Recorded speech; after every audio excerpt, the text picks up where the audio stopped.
En el calendario de la Iglesia aparecen una serie de santos en el mes de enero que la iconografía representa siempre con capa y con barba. Y además coincide con que, bueno, lo vimos ahora con los meteorólogos, ¿no? Con que son los momentos más fríos del año. Pues se denomina la Semana de los Santos Barbudos o Capotudos. Y ahí entraría San Antón, que es mañana, San Fabián, que va a ser el 20.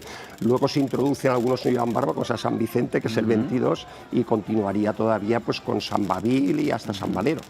Hay mucho simbolismo, ya nos lo estaba comentando, esas capas, esas barbas, la semana de los santos barbudos, pero también entran en juego los animales domésticos. ¿Cómo se introdujo esto? ¿Por qué?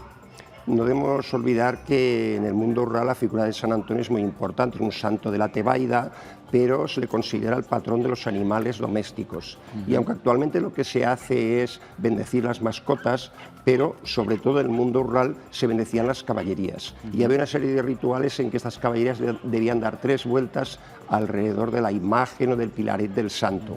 Con lo cual, San Antón, hay 2 aspectos importantes: la misa con la bendición de animales y otro sobre todo las hogueras de la noche anterior.